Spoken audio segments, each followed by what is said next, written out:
right. How are you all doing? Can you hear me all right? Hopefully you can.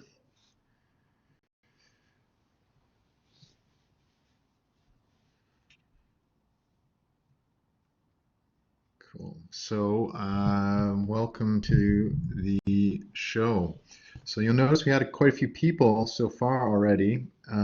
So we're having folks come in from the general out there in the world, recording this now. And then also I'm starting a new course. So those are 415, which is the environmental management tools. We got a new course that's I'm starting to teach yesterday, ECO 586, which is sustainability of the global biosphere. So as this is kind of an open format for talking about sustainable development and the world, they've got an open invite, as does everybody else. So we've got a nice healthy group here tonight. So for some folks, anyway, this is a first time that they'll be participating. So for those that are new, welcome. For those that are old hat, you can, I don't know, mentor some of the new people, right? By throwing curveball questions, because that's what everybody's famous for. So I'm glad you're able to come out. Like I said, this is recorded, so if you want to hear it again later, it will be available. I'm going to put it on a different platform as well, not just on the Moodle's Collaborates, but I'm going to try and get it on either YouTube or SoundCloud or something like that. All right, so I'm going to dive right in because I'm kind of wanting to have a new thing where we're actually starting on time and just proceeding. So we're going to be talking about something that I think is really interesting. And in fact, I had a conversation with a friend of mine who's a chef, a really good chef in Montreal this afternoon. And I told him what I was talking about tonight. And he had some great questions. Like he just right off the bat, he's like, well, what kind of time frame do you have to think about then if you're thinking about this stuff? Like, is this something you plan for once every 10 years or 100 years or whatever? But I mean, this is kind of the subject of tonight, okay? So the subject that I want to look at tonight is connecting life cycle assessment in business to the COVID-19 pandemic and kind of formulate an argument here or make an argument for that this is potentially an opportunity for creating a new industrial paradigm. Now that's kind of like a moonshot type of a statement, but I think there's some elements of truth to it. Although it may sound hopeful, I think we can't ignore it. That's the thing. Like, and I'm a pragmatist, as some of you probably already know. So that's kind of what we're going to talk about. So for those in 415, we've been doing life cycle assessment for the past couple of weeks, and you've been working on it right now. So this is old hat for folks in 586. I know some of you are familiar with it, some maybe not.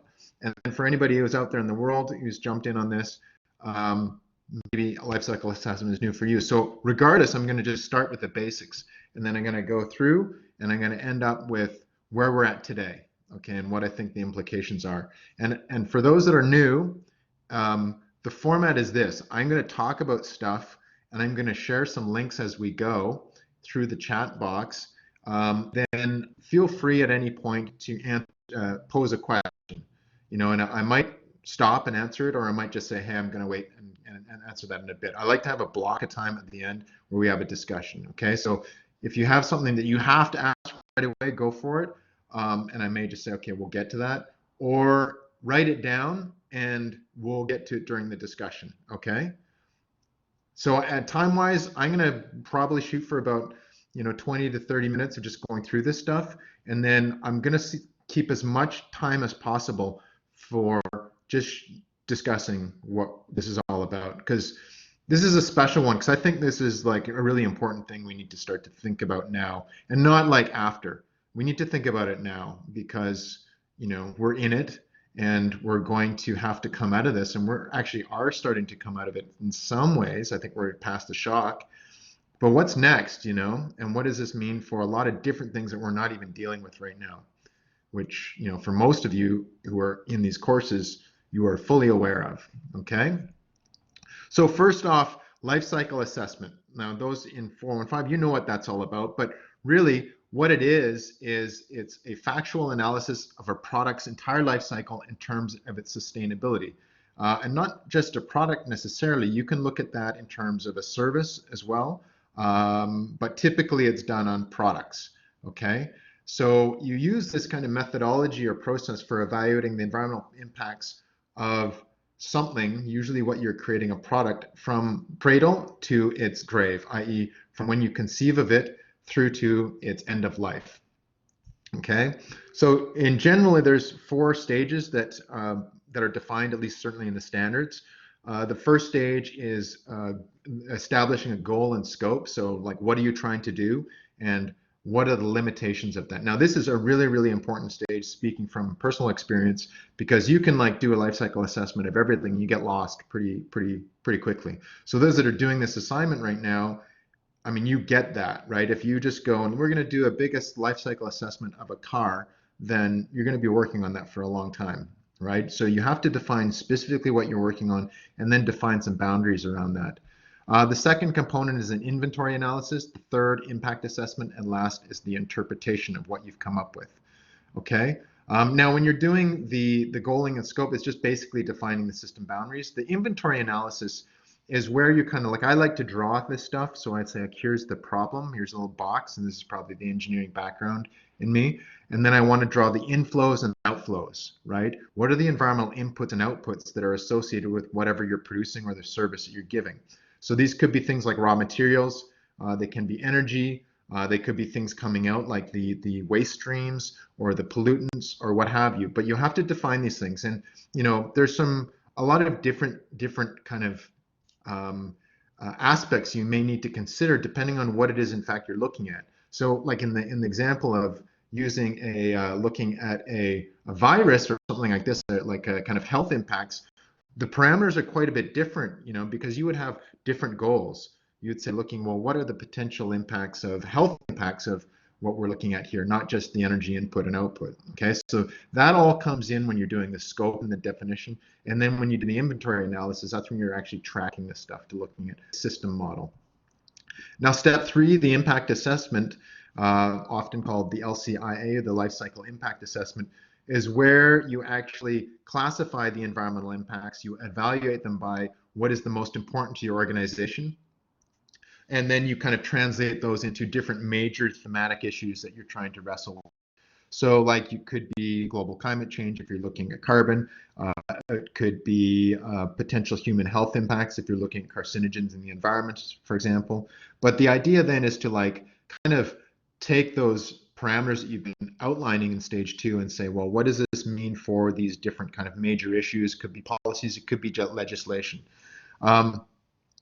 And then you want to look at how these things integrate together and understand how you want to communicate that to your audience. So it'll be really important. Now, I know in 415, we've been looking at kind of sustainability reporting, the GRI and so forth.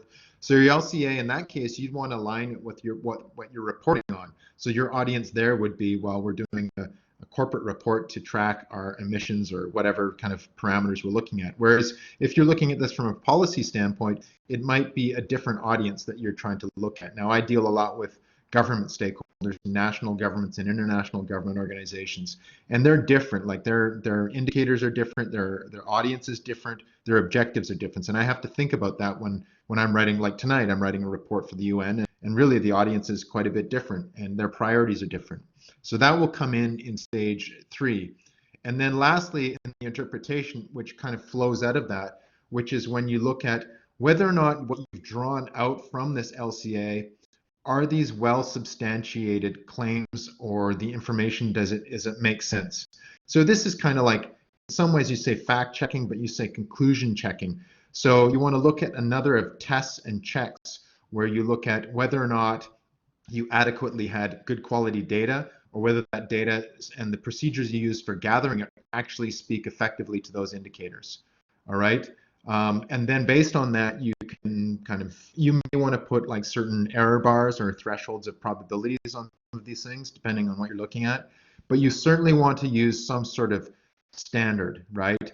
Now, ISO is one of the more common standards out there for LCA for products in a corporate environment. So like ISO 14044 is one, or 14040. So you can take a look at those standards and have a good idea of how it how to go about doing it. Okay. So, I mean, really, although LCA gets really complicated, that's the nuts and bolts of it. Like that is, there's 4 stages, each of which is defining your system, then characterizing some of um, the main issues that are going to be impacting whatever your problem is. So it could be, say, carbon. If you wanted to focus exclusively on that, you'd be looking at energy inputs and emissions outputs, right? So oil sands, great example. And then tying that to in the assessment, the different priorities of your organization. That's kind of like establishing information from data, and then lastly interpreting that and communicating that. Okay, so that's kind of a really quick and dirty explanation of what an LCA is. But really, this isn't discussion tonight isn't so much about what LCA is and how to do it. It's more really the goal that I have tonight is to kind of make you think about the context of how LCA fits into where we're at right now, because I think we're in a really kind of pivotal time now. Okay, so where did LCA start? Does anybody have any idea what year, roughly formal LCA started, or what era? But 2002. Okay, anybody else?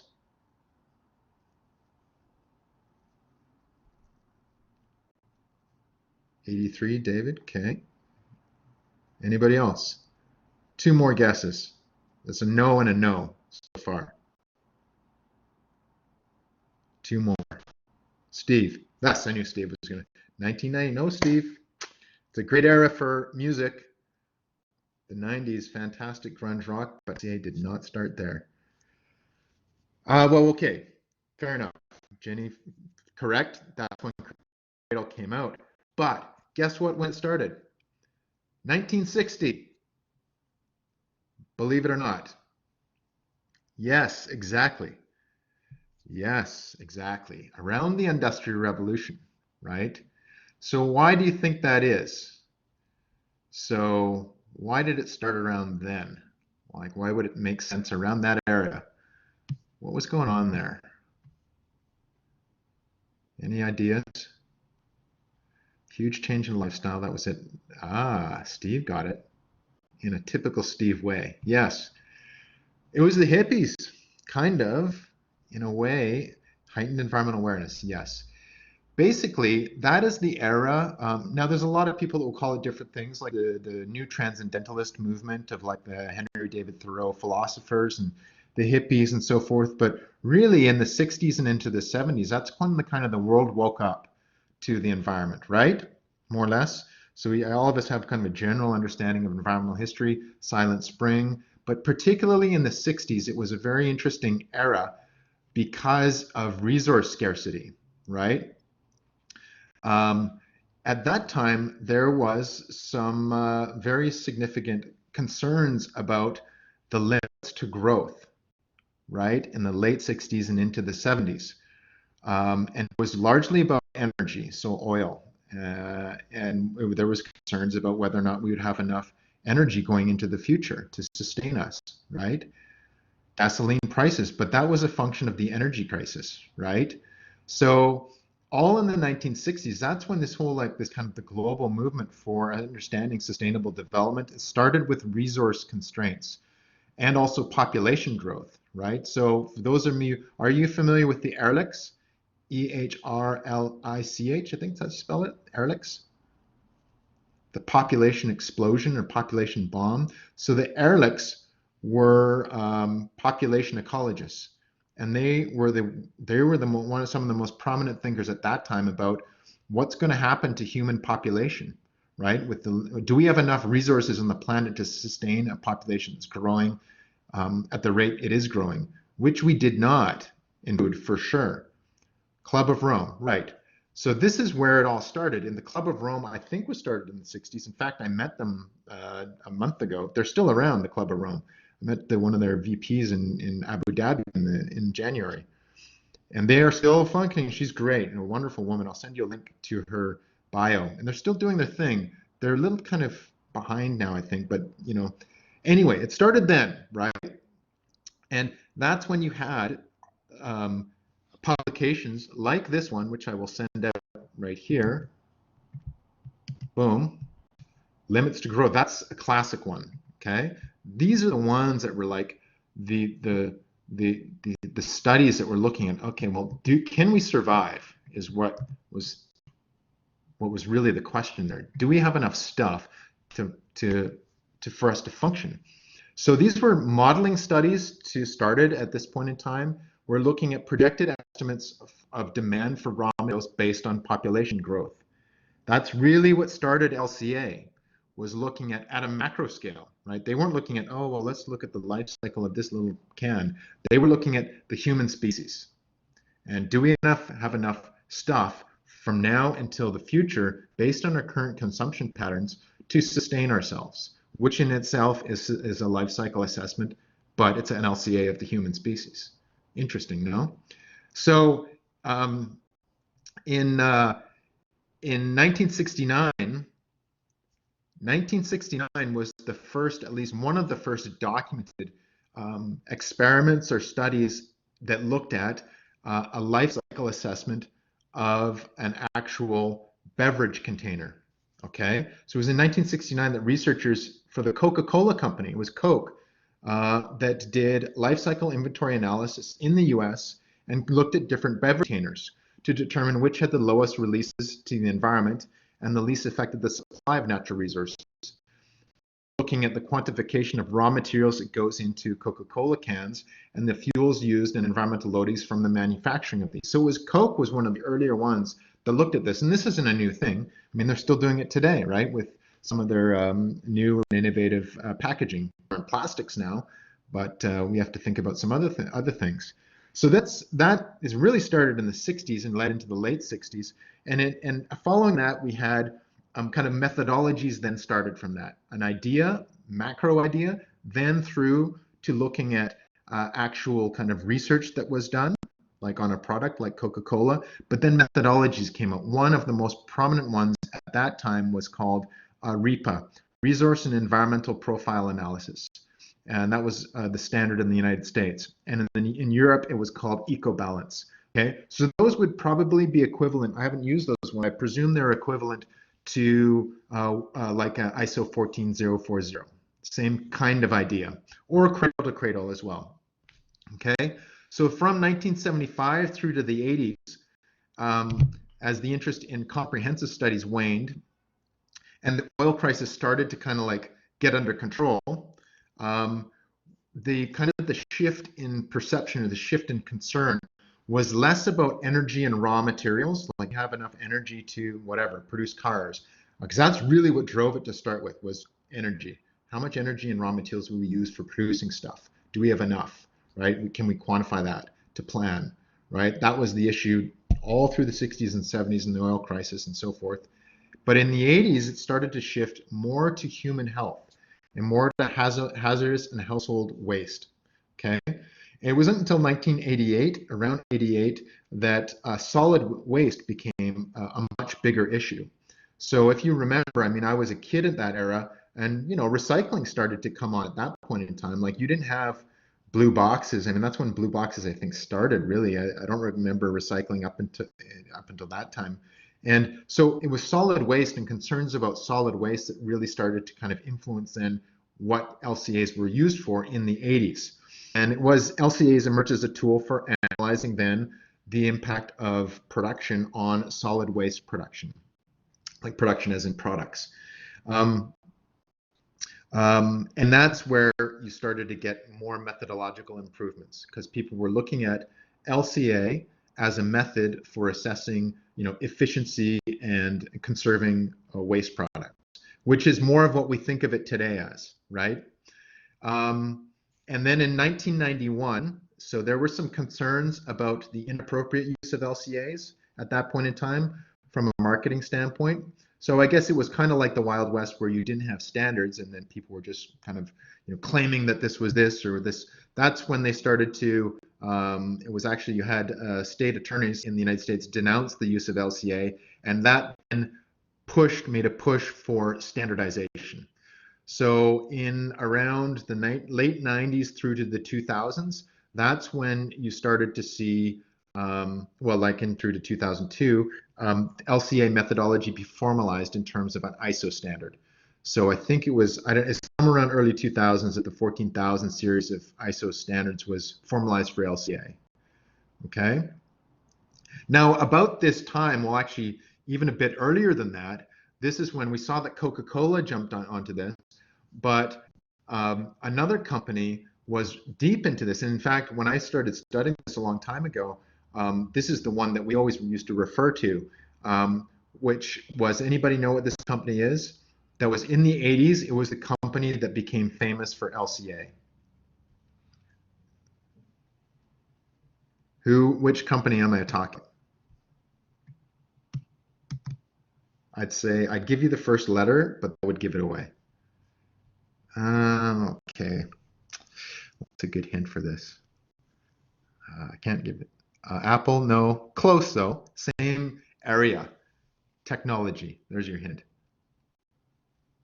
No, no. Getting closer with IBM. Same kind of era, same kind of thing, but didn't go as huge as IBM. Something you would use all the time in an office. There we go. Steve for the win, man. Steve is on fire tonight. Steve is today. Yes, Xerox. That's no fair because I think I mentioned Xerox last time. It was Xerox. So Steve's always on fire. Steve's an X-Man. Here you go. So here's a great article. Have a look at this when you get some time. Xerox was, this is a great article. It's a recent one, and it's talking about, they were talking about the circular economy when it didn't even have a definition, right? So Xerox was on this in the 80s. They were into the paperless office, zero waste office. That was all the 1980s, and that was Xerox. Okay, so they were doing LCA and designing and engineering their systems, their photocopiers to be disassembled at the end of. So they were the early proponents of circular economy and waste-free offices in LCA. So you started to see then at that point in time in the 80s, obviously because technology was becoming at that point a more prominent kind of piece of our life in the 80s. And that's where you started to see business merging with technology, and LCA is a part of that. Now, it was in 2002, the UN Environment Program joined forces with a group called the Society of Environmental Toxicology and Chemistry, CTAC, to launch the Life Cycle Initiative, which was an international partnership. And the idea there was to put 3 programs of that initiative aimed at putting life cycle thinking into practice and improving the supporting tools for them through better data and indicators. So, I mean, we went from kind of product-oriented work through to then kind of global application again, which is quite interesting, though, if you think about it, because you have to see how these things operate in cycles and circles and waves. It started as a global thing with the Club of Rome and limits to growth. It was like a macro issue. And then it went deep into specific situations and specific issues to actually bottles, right, and containers with Coca-Cola. But then it became the need for standardization, and then the UN got involved again and look, we need to have some standards. It needs to be globally applied. So around that time in 2002, that's when it's a really seminal work came out, and that's Jenny had alluded to that, which is Cradle to Cradle. So this is a book, but it's also kind of a methodology and a company, I guess, is how they operate now. So I've mentioned to 415 William McDonough, and here's a link as well. So if you're not familiar with Bill McDonough's work, then you have to go and take a look at it. And I would even think that getting that book is a good idea. If you're really interested in this area, then that is a must-have book. In fact, I don't even think I have it actually, so I'm going to go buy it. Because I probably had a digital copy somewhere. Had to read it for 505. There we go. See? Royal Roads. Actually, I don't know if you have classes with Tony Boydell, but Tony is a friend of Bill McDonough. They know each other. So, like, he's OG. Like, He's the original gangster in environmental thinking. Well, no, I mean he's kind of OG. If you want to go like on Muir, that's like super original gangster. But McDonough's the man. Um, yeah, I mean, uh, yeah, you have to make it. You have to create like pain in your audience in order to get their attention. They do a good job of that. So cradle to cradle, that's a great framework to look at. And there's also a bunch of other resources out there. And in fact, like um, right now in the world, there's a lot of different things that are happening, and some of which I'm going to talk about now. So at this stage, so into the 2000s, things started to catch on fire. I mean, this is where people started to try it and do it, not catch on fire, but it became like really something people would do a lot, and not as an exception, as a kind of like just practice. So I've mentioned to 415. I'm going to just throw some examples here. One company that's doing a great job of this right now is Levi's. So there's a link to Levi's deck on an LCA of their jeans. The jeans are really water intensive. So, and that was a big issue for them, as is soft drinks. You know, so like Coca-Cola is a very water intensive product, and so Levi's is doing some great stuff. You know, and really interesting because they're kind of working on the consumer side of things and using behavior on use of water. Yes, indigo as well. So that material that goes into it. They're looking at all kinds of stuff. That's really quite neat. In fact, Levi's sustainability lead was a presenter at Globe in 2018. I don't think he was there this last year, but 2 years ago he was there, and I met him, and a really nice guy. He's at Starbucks now, I think. Another group is Tetra Pak, right? So I did some work with a group that's using Tetra Pak stuff, and I'm on the fence with Tetra Paks. I mean, there's a lot of arguments out there that saying, well, this is an environmental solution. But I'll tell you this: they gave me all their products as a water company, and we were to look at their environmental management stuff, and I took it to the airport because I was flying back to Vancouver, and then I drank a couple of their things, and then I'm looking at a way to like responsibly dispose of my 1 liter Tetra Pak, right? It's one of those 1 liter water things, and you can't recycle it. I don't know. It just didn't make much sense to me because then I'm like, well, I mean, it can't be recycled. The only place I can really put this now to is the garbage. Like, there's no a responsible thing to do would be crush it and put it in my bag and then figure out how to reuse it. So the thing is, a lot of people in the Tetra Pak community cite the fact that they can be packed much more densely and are much lighter and can be recycled and repurposed. But nonetheless, I mean, it's good to look at what they're doing for the value chain approach to the life cycle assessment of their products, and that's a good link for that. So there's some products. There's a lot of good stuff happening in the product world, and it all comes down to looking at this life chain of what goes on with the product. But you can also do it for natural resources, right? So I've done this. I discussed the example I did in oil and gas at one point in 2009 with a refinery. But forest products, here's one for forestry, forest products in British Columbia, that one. And you can also do it for oil and gas, right? So this is an interesting report that was done, I think, when in 2014, and they were reviewing, this is a State Department report for the life cycle assessment from a carbon standpoint of Canadian oil sands, bitumen or oil. And I guess this was in the context of the review of the Keystone Pipeline. I think that's where this was kind of required or produced. So you can see that, like, okay, we've gone from kind of it was more about a resource constraint, but then evolved into the different forces that pushed LCA in different directions based on social needs. So where we're at right now, and this is kind of the core of the question that I have tonight that I'm still thinking about, is what are we confronted with now? Like now, as I mean today, and tomorrow, and the next day, and going forward. What's something that we have to deal with? That's a question. If you're in an organization, or even as an individual, you're making decisions about stuff. What do you need to think about?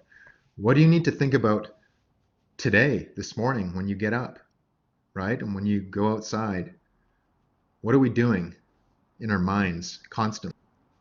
Yes, perfect. That was what I was looking for. Risk. Peter gets it because we've been talking about that for the last 12 or 10 weeks. Risk. We're doing risk assessment constantly now. We're freaking out over it, right? Look on the news. I'll watch CBC tonight at 10 PST. Yeah, it's 10. And see what's going on in the different provinces. See what's going on in New York. Assessing the risk. I've got my father here. He was in Lynn Valley Care Center, right? Pulled him out. And why? Because it's risky. Probably be dead right now. I don't know. I mean, it's crazy what this is happening. But it's risk assessment. Control the exposure to the hazard and reduce the risk. So we are doing that. So we are confronted risk. And the most staring one right now is COVID, obviously. But we have some other things. So there's two big things we're faced with, I'd say, right now in the environmental business or practice. Risk and another one. What's the other thing that we're having to deal with? Other kind of major issue. It's kind of like a side effect of what we're doing. Hopefully someone will get this one. If you get this one, this is like got 1,000 marks.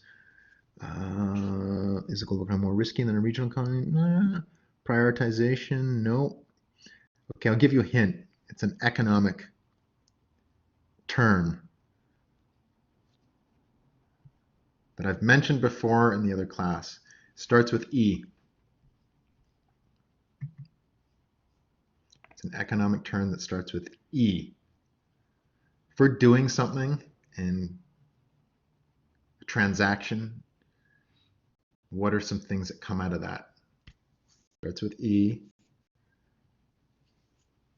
Next letter is X. EX. Yes. Okay, Peter, Steve, little slow on the trigger, Steve. I'll give it to you, but externalities. Good. I mean, I like the repetition. Externalities. That's the other big thing I'd say right now. Risks and then externalities. So for those that are new from the other class, you probably know it, but if you don't, an externality is something that is not captured in the transaction. It's a non-costed part of an economic transaction. Externalities, right? So what's one of the big externalities that we're trying to deal with right now around the world, but particularly in Canada, we're trying to deal with?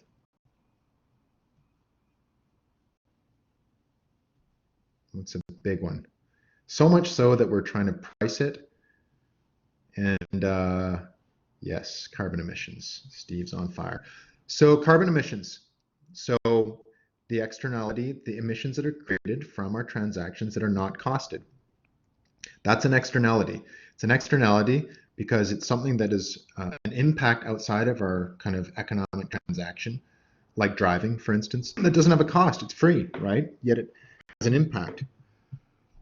So that's a big thing. Externalities are, and there's a lot of them, but carbon greenhouse gas emissions are the most obvious one, because how are we trying to capture that right now? By putting in carbon taxation, that's one mechanism, by regulating cap and trade, all that kind of stuff.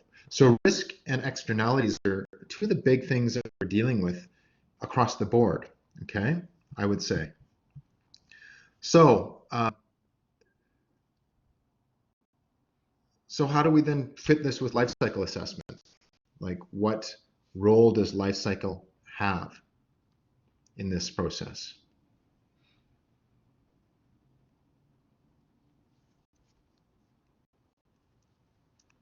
Why would we use it? It's part of mitigation, yes, that's one. So for the externality side of things, it's a way of looking at mitigating greenhouse gas emissions, right? So an LCA approach would allow us to look at anything. I don't know. Let's look at taking a bunch of bitumen from oil sands, upgrading it, transferring it to either to a refinery or to out to a ship to take it to market and then convert it into something and either combusted or used in some other way. So you have to look at that whole life. That's the whole life cycle of that barrel in order to have a good idea of what the greenhouse gas emissions are. to mitigate them, to reduce them at certain stages through either technology, regulation, what have you. Okay, so that's one way of controlling or managing an externality through life cycle assessment. They also call that well-to-wheel analysis in the energy business. All right, but then another way to look at it then is what about the risk side of things? So this is the really core of what I want to talk about tonight. Is I think we're going to have to like really re-examine how we're making decisions at a kind of organizational level in a lot of different ways. And I think people are going to have to be more aware of various different risks that we're confronted with. Now, the reason why I want to bring this up is because what does the pandemic have to do with this whole discussion? What if, can you do a life cycle assessment of a pandemic? Do you think you could do that? Yes. Anybody else? Is Steve alone? Sarah says, yes, Steve is alone. Sarah agrees. Yeah, you could. Absolutely. You could. And if you did, or now in hindsight, we did that, look at it. So where do we think it started?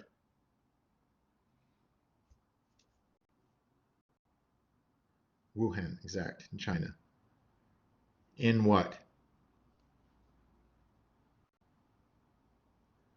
A wet market, yeah. Either bats or that weird, it starts with P. That's it. Pangolin, weird looking animal.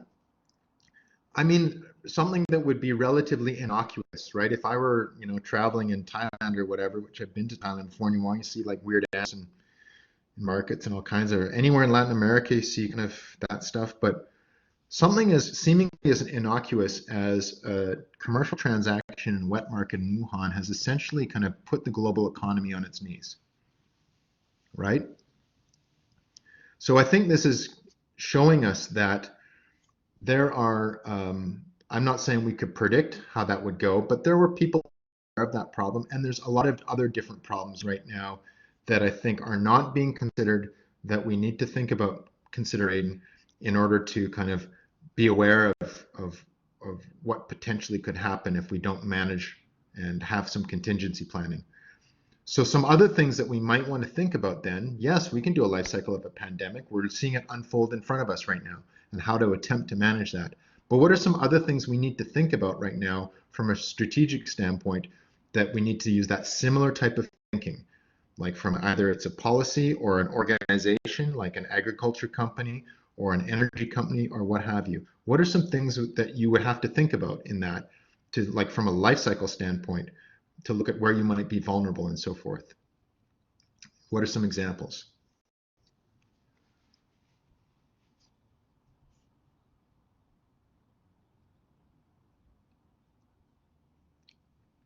So not a transmission of a virus, but okay.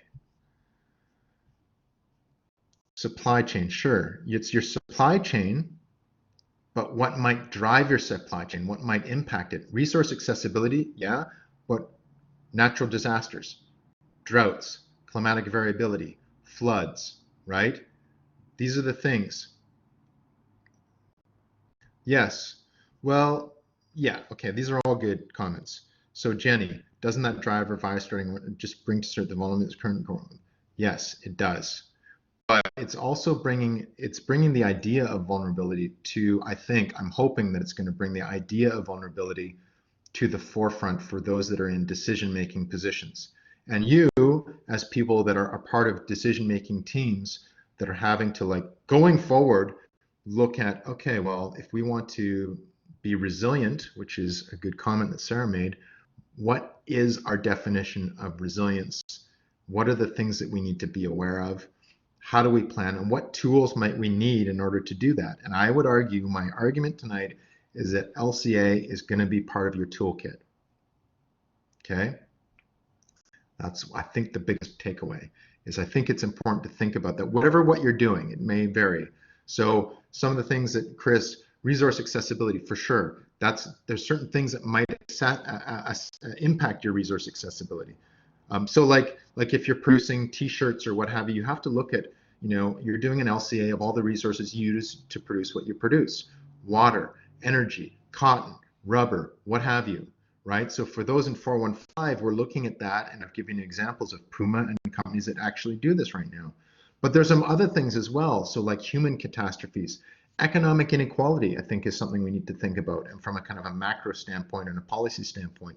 Social unrest, latent climate change. So there's a lot of these different kind of risk factors out there that will kind of impact your kind of paradigm if you're involved in strategically putting forward a plan for an organization. It could be a country, could be a province, could be a municipality, could be an NGO, but whatever you're, a family even. But using that kind of framework of an LCA, particularly for where you're producing something, I think is we really need to do that more. We need to get better at it, and it needs to become more common. Okay, it shouldn't be a side conversation about, oh, that's kind of a neat thing that William McDonough came up in 2002. No, it's, I mean, really something we need to think about seriously now, because the downside is too big, and we're seeing that right now. Because all of the bailouts economically, the lives lost and so forth, I mean, these are paying a huge cost to this disruption. Okay, so what are some of the connections to end? What are some connections?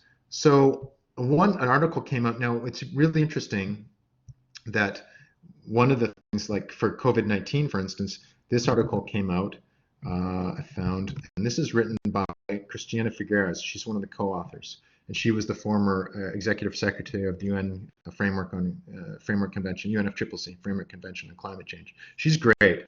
It's really cool. I met her one time at a conference in Rio Plus 20. Really, really nice, and totally knows her stuff. So what they did with climate change, so what's the connection? Say, let's choose an environment thing like climate change. You could look at biodiversity loss or ecosystem impacts as well, but let's look at climate change because she wrote this with her colleague. So the article here is about our approach to COVID-19 can also help tackle climate change. Fine, okay. She's talking about what we're talking about is looking at risk and looking at the ways in which we can kind of use to some degree the precautionary principle and then manage ourselves accordingly. But like, I didn't really like their approach in this because she was looking at it from kind of the direct impacts, like connecting viral outbreaks to climate change, right? That's she was trying to make that argument, meaning it's going to get warmer, there's going to be more mosquitoes, there's going to be more malaria outbreaks potentially and so forth, which is fine. It's probably true, and I know it is true in some cases. But what I think is more important, I think, and more pressing is what are like just the disruptive changes that we might expect from climate change that we are not accounting for, or climatic variability that we need to start to think about in a more serious way. And there's more pressing ones and more direct ones than just the connection. So I'm interested, and I think it's important to think about risk and life cycle assessment for anything, and then how these kind of macro impacts that are really kind of confronting us, like a pandemic, but in our case, like looking at in this point, climatic variability, climate forcing, demographic changes as a result of this, like mass migrations and so forth, and how those might impact an organization. And I think we're all going to have to like start to seriously think about that stuff when we're tasked with that. So the risk, the things like immediacy, duration, frequency, the magnitude, the reversibility, all characterizations of an impact factor that that we're familiar with from 415 for sure. We need to characterize those, establish how they impact us in the life cycle of whatever we're producing, and look at it in that context.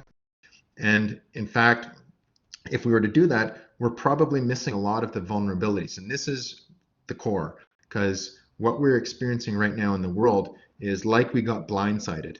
And if you don't believe me, you've probably watched it already. But if you haven't already watched this, how many have you seen Bill Gates's TED Talk? The TED Talk Bill Gates did. Has anybody seen that? Yeah. Okay, I'm going to put that right now. Just one sec. Okay. I like, Talk Gates. It's got like a gajillion views now. Yes. Okay, I'm going to put this through. This is a must watch. Okay, so if you haven't seen this, watch this tonight. There, it's like 10 minutes. A TED Talk, it's like 10 minutes. I find it creepy, personally. Don't you find it a bit creepy? Not as in like, ew, but but like, oh my God, like this was foreseen. And he wasn't quiet about it. He'd been talking to world leaders and so forth. He explains it to an incredible level of detail in 2005 what's happening now. He knows everything. Yeah. He's the omnipotent creature. He's not actually human, Bill Gates. Did you know that? There's a conspiracy theory going around that he's actually like an escaped alien from Area 51. He's green. He's got a huge head. He's just got like a really tight fitting human skin suit on. Um, and so, I mean, we got blindsided, but we didn't have to get blindsided, right? So the moral of the story and the talk here is that LCA, I think, is, I will posit and I'll argue that it's one tool and one way of thinking that we could roll out and need to really seriously think about in terms of decision making to help to better manage some of this inevitable risk we are confronted with and will be increasingly confronted with as our population grows, as we get more environmental degradation, and the impacts of climate change and the degradation of ecosystem services becomes more paramount. Okay, there. Questions? Anybody have any questions?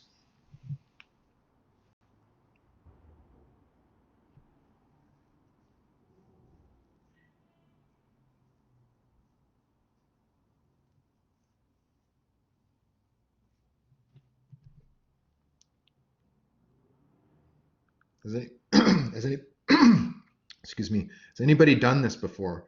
Looked at kind of like scenario planning and risk in terms of, like, say, for natural disasters and whatever the energy sector.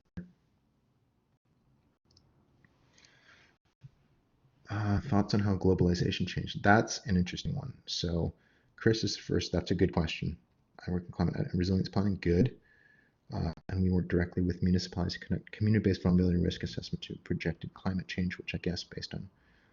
Yeah, you could say it's an LCA. Now, I would, yeah,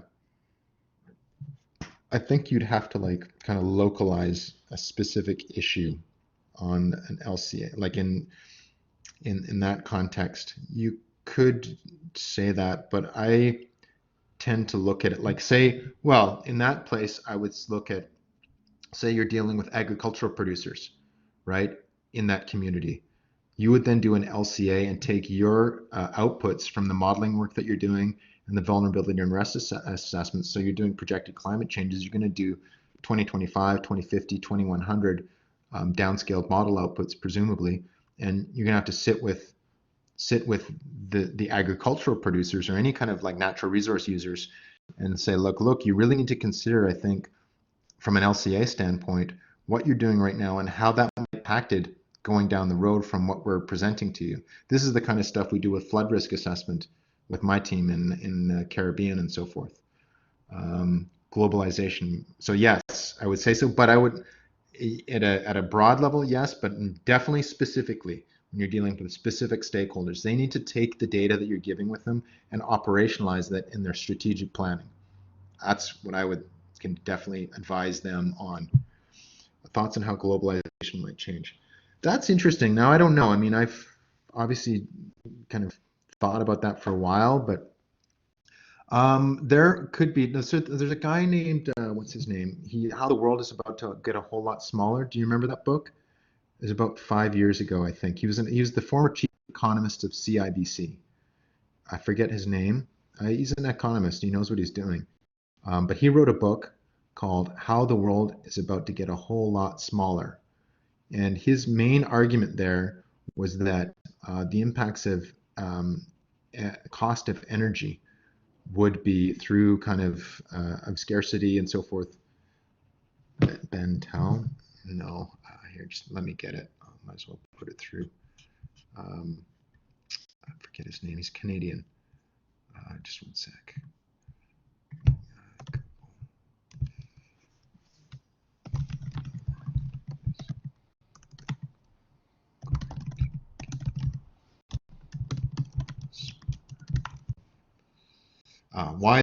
Why your world is about to get a whole lot smaller. Jeff Rubin, that's it. So maybe Jeff Rubin's ideas are going to take hold right now. they're kind of in a way. Yeah, Jeffrey, there you go. That's a good one to check out. It's a quick read, good, check it out. So that book talks about, now he's coming at it from an energy standpoint. His argument is that it's going to become more cost effective to produce things locally than globally based on energy prices. But then the price of energy dove and his whole thesis went out the window. He wrote that, and I think it was in the late 2007, 8 was probably writing it. So oil was still like just cranking. We get, like 200 some odd, something like that. And the idea was to just keep on getting so expensive that we have to produce it locally. So his argument there was that a localization, right? So you remember back in the 90s, everybody's like globalization, globalization, globalization. Against it. It happened. Like there's concerns about it. And then a lot of the things, ironically, a lot of the things that people were kind of concerned about then became the reality. And it was like conservative thinkers like our friend down south, Trump, who has been the most prolific opponent of globalization, like localizing his American economy through specific kind of economic policies. So I don't know actually how that the global kind of scene will play out. Certainly travel is going to be impacted. But yeah, we'll have to play it out. We'll have to see. But I mean, at the end of the day, it's going to be the risk is going to be a big part of that. Externalities are going to be a part of the externalities. We haven't talked about externalities yet. And I guarantee you externalities are going to be part of the conversation for the next 20 to 50 years. We have to deal with it, and we know that. Okay. Have you ever been a part of an LCA where the results really surprised you? Yes. Yeah. Well, I haven't done a ton of them, but the one that was most surprising, I guess, was that we did for the energy company out east. It was Irving Oil. I'll say it. Just don't like repeat it because they don't like people telling you they work for them for some weird reason.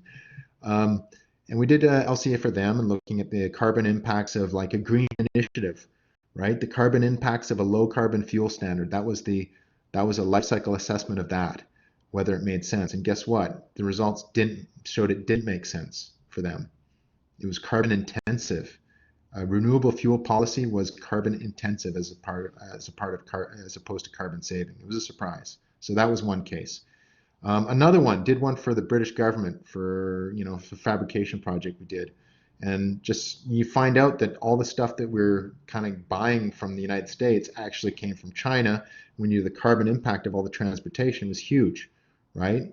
So that was the one that surprised me because then we drew it out. We did a graphic of it and showed the consul general of the UK in Montreal, and he was shocked. He's like, "Oh my God!" When you look at it, when you see where all this stuff kind of comes from, it's just kind of it really kind of shows you how interconnected globally things have been anyway, and how they, and what are some of the impacts of those things. So yeah, there can be surprising. That's the thing. It will reveal things to you. I gave you the example before of the persistent organic pollutants (POPs) in China, right? Do you remember that story I told you about the work that Rose was doing back in the 90s on looking at high levels of POPs, persistent organic pollutants, in breast milk in Inuit women?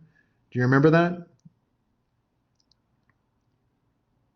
This is a great example. It's a kind of a life cycle assessment where there was very high concentrations of carcinogenic chemicals, persistent organic pollutants, in breast milk in Inuit women in the north, in the Arctic. And when they went to town to study on it, so Steve Grundy and I think Tony was involved, and Bill, I think Bill and Doug Bright, and Bill Dashenko, I think, was on that as well. I don't recall. I was just, in my early stages at that point. But they did that and they worked, and you could ask Steve if you class or Bill and if he was on that. And they tracked that, they analyzed that, and that those pollutants actually, if you look at the life cycle of them, they came from factories in China. They were spat out from producing whatever. They're long chain hydrocarbons that don't break down easily. They got transported through global atmospheric transport processes and deposited in the Arctic. They didn't volatilize. They didn't break down because normally you drop, like say if you go spill gasoline outside on a sunny day, boom, just volatilizes, becomes volatile and breaks up the hydrocarbons. Boom, not a problem usually. But in this case, the cold environment just they stayed intact. They get deposited on the surface of the water. Plankton uptake them, then they bioaccumulate through the food chain. So it was the life cycle of that. You had to trace back where it came from using a bunch of different techniques and then models for seeing how things bioaccumulate. Matt Dodd would have been involved with that. And then you find out that it actually was a problem that came from Chinese factories and ended up becoming a carcinogenic, really bad problem for, if you think about the bioavailability of that's becoming bioavailable carcinogens to babies, right? That's about as bad as it gets in human health and ecotoxicology. So again, I mean, that's a surprising, like, oh my gosh, how'd that happen? But the idea there is to use that framework where you're looking at kind of, and encourage people. So back to Jenny, I mean, that's kind of encourage people to start to think like that, some of the stakeholders you're dealing with. Because then you'll start to link at a longer view and look at the value chain. And that's when you start to see climate change is so far off to a lot of people. I don't really see it on a day-to-day and so forth. But then if you start to look at, okay, well, over certain durations of time, things will change. This is what the evidence is pointing to. Okay. Any other questions?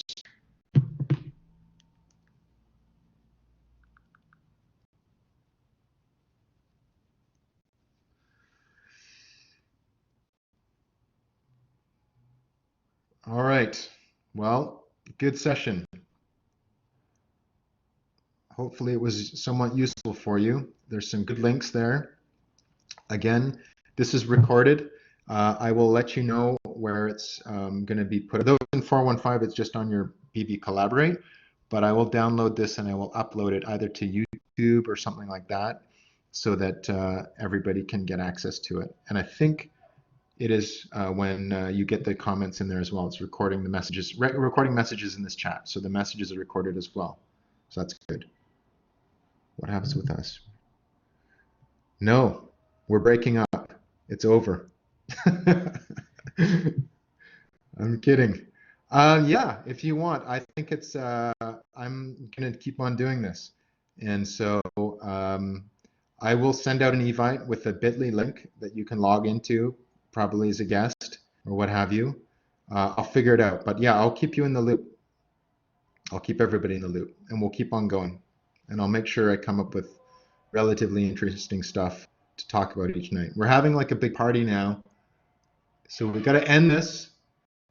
We're ending now with to pay homage to our first responders, to the nurses, to the doctors, to everybody that's working on the front line of this. This is 7 o'clock. So this is what we do. We end it at the perfect time. So if you're at home, go out and clap. In Vancouver, everybody's out clapping. And to everybody that is like pulling together to get us through this. But on the other side of this, this is where you guys are going to take responsibility. Start to kind of get this kind of thinking in people's minds, especially people in decision-making roles, because the pandemic is one thing, but there's a bunch of other issues. We're destroying our planet. So we need to kind of look at risk more broadly. And risk is one thing that people always listen to. I will say that, and I'll talk about that in a future lecture when we talk about finance stuff. All right, thanks for coming out. It was good to see you all out, and you can always reach me by email. So thanks a lot. Take it easy and stay healthy, stay safe, and stay inside.